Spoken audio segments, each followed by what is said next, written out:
Hola, espero que hoy sea un día de provecho y crecimiento para ti. Hoy estamos comenzando una nueva serie y estoy muy expectante de lo que este mensaje de parte de Dios hará en nuestras vidas, no solo en la tuya, sino también en la mía. Así que te cuento, cuando junto con José, mi hermano gemelo, conocí a Jesús siendo un niño, mi tío, que se llama Enrique, acostumbraba a reunirnos en su cuarto durante las noches antes de dormir. Y allí nos leí un libro de historietas de seguidores de Cristo que confiaban en Él en medio de las circunstancias difíciles, que decidían hacer lo correcto, que crecían en sabiduría y que perdonaban a quienes les habían herido. Todo eso estaba inspirando nuestra fe siendo niños. Luego comenzamos a leer algunos capítulos enteros de la Biblia, centrándonos principalmente en la historia de Jesús, en sus enseñanzas, sus milagros, en su muerte y en su resurrección. Y después de leer, orábamos juntos a viva voz. Y fue en ese tiempo donde tuve por primera vez una maravillosa experiencia con el Espíritu Santo. Sentí que su presencia me envolvía completamente y mi corazón era capturado por un gozo y por una fuerza indescriptible. Mi mente y mi corazón se conectaban con el trono de Dios y fluían en mis pensamientos palabras que yo no lograba descifrar, pero que podía expresar con una intensa oración. A partir de ese momento, he sido consciente de la presencia de Dios, no solamente a mi lado, sino también dentro de mí. Soy consciente de su espíritu en mí. Esa presencia me llena, me guía, me enseña, me da poder para cambiar lo que necesita ser cambiado en mí y me capacita para hacer la obra de Cristo. Me da fuerzas para vivir. Así que en esta serie que hoy empezamos, se llama así, Su Espíritu en mí. Vayamos a la noche en que Jesús fue entregado en manos de las autoridades judías para ser juzgado y finalmente sentenciado a muerte por los romanos. Él hizo una promesa que se registra en el Evangelio que escribe el apóstol Juan. La hizo a sus discípulos y aparece en el capítulo 14, versículos 15 al 17. Jesús dice, si me aman, obedezcan mis mandamientos, y yo le pediré al Padre, y Él les dará otro abogado defensor, quien estará con ustedes para siempre. Me refiero al Espíritu Santo, quien guía a toda verdad. El mundo no puede recibirlo porque no lo busca ni lo reconoce, pero ustedes sí lo conocen, porque ahora Él vive en ustedes y después estará en ustedes. En este momento es cuando Jesús promete al Espíritu Santo, y Jesús pronto iba a dejar a sus discípulos, pero seguiría con ellos. Ahora, ¿cómo podía hacer esto? El Espíritu de Dios vendría después de que Jesús se marchara para seguir cuidando y guiando a sus discípulos. La palabra que se traduce abogado defensor combina la idea de ayuda, de consuelo, de consejo. Pero, ¿cómo debemos preguntarnos? ¿Qué es o quién es el Espíritu Santo? A través de la Biblia se representa al Espíritu Santo de varias maneras, como fuego, como viento, como agua, como aceite, también como un poder, como una fuerza. Y esto podría llevarnos a pensar que el Espíritu Santo es algo, sí, como una influencia, como un poder, como una energía que procede de Dios. Sin embargo, el Espíritu Santo puede purificarte como el fuego, pero no es fuego. El Espíritu Santo puede ser sentido como viento, pero no es viento. Puede saciar tu sed más profunda como el agua, pero no es agua. El Espíritu Santo puede sanar tus heridas como el aceite, pero no es aceite. El Espíritu Santo no es una cosa, como una fuerza, como un poder, como una energía. Él es alguien. La pregunta que debemos hacernos entonces no es qué es el Espíritu Santo, sino más bien quién es Él realmente. Él es una persona, y es una persona completa, con intelecto, con voluntad, con sentimientos. Observemos cómo lo muestra el apóstol Pablo al hablar de Él a los seguidores de Jesús. Lo presenta de esta manera como alguien que tiene intelecto en 1 Corintios 2, versículo 10. Dice, pero fue a nosotros a quienes Dios reveló estas cosas por medio del Espíritu, pues el Espíritu investiga todo a fondo y nos muestra los secretos más profundos de Dios. Dice que el Espíritu Santo investiga. Significa que tiene la capacidad de percibir la realidad, de entenderla profundamente, de razonarla, de analizarla. El Espíritu Santo entonces es alguien con entendimiento e inteligencia que va mucho más allá de lo que nosotros mismos podemos comprender. Es por esto que el médico Lucas, el escritor de Hechos de los Apóstoles, revela cómo el Espíritu Santo dirige, enseña, guía, revela, decide en su relación con los cristianos del primer siglo. Y Él lo sigue haciendo hoy con los creyentes. Así que Él tiene una mente inteligente. Pablo presenta también al Espíritu Santo como quien tiene voluntad en 1 Corintios 12, 11.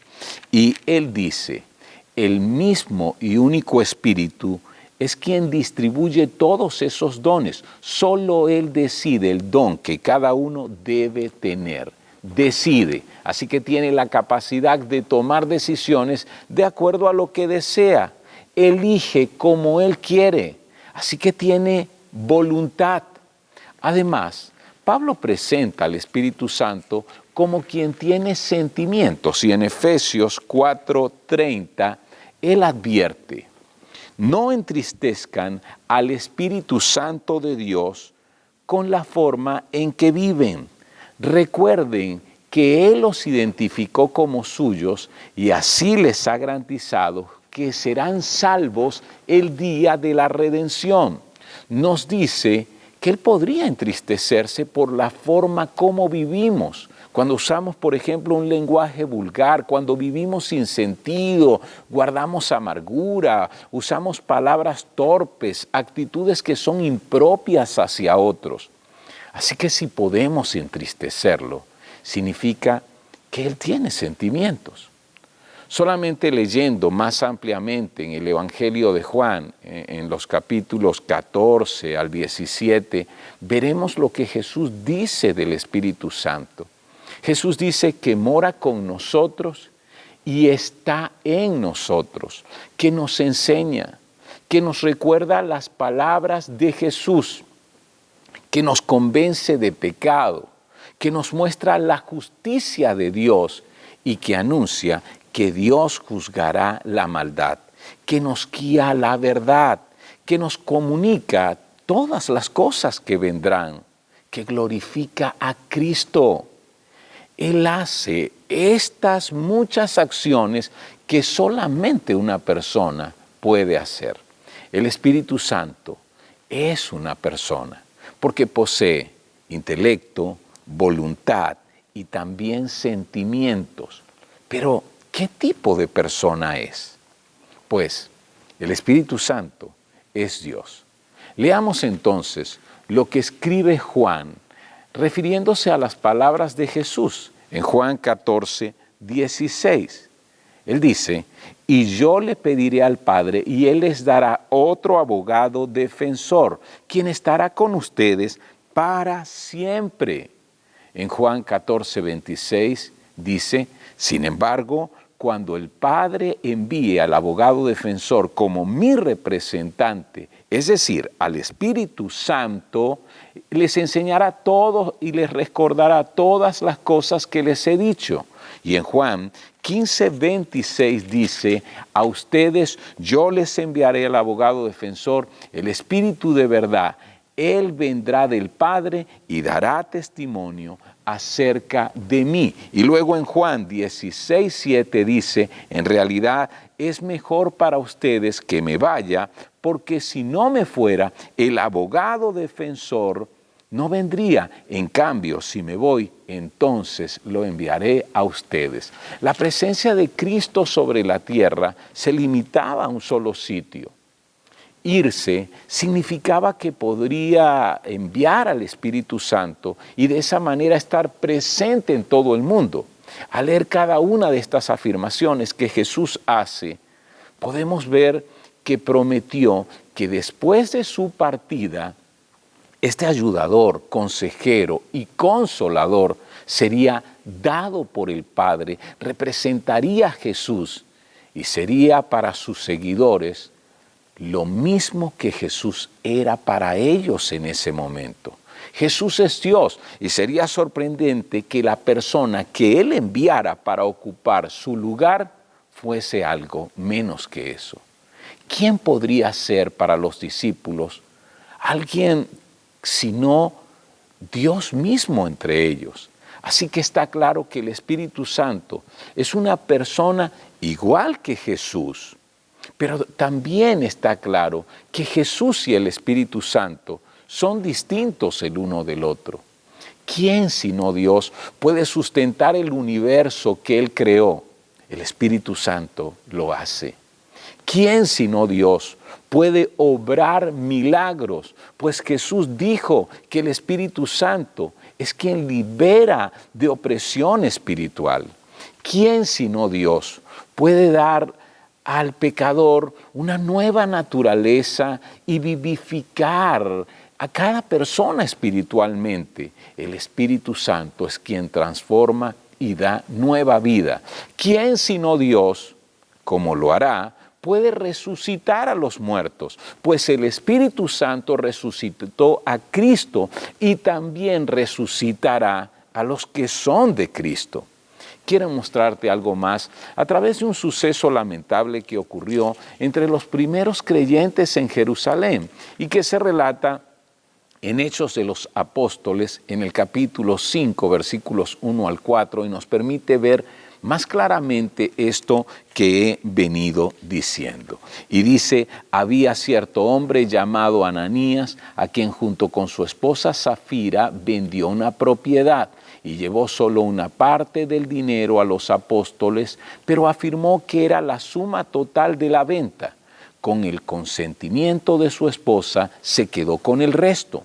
Entonces Pedro le dijo, Ananías, ¿por qué has permitido que Satanás llenara tu corazón? Le mentiste al Espíritu Santo y te quedaste con una parte del dinero. La decisión de vender o comprar la propiedad era tuya y después de venderla, el dinero también era tuyo para regalarlo o no. ¿Cómo pudiste hacer algo así? No nos mentiste a nosotros, sino a Dios.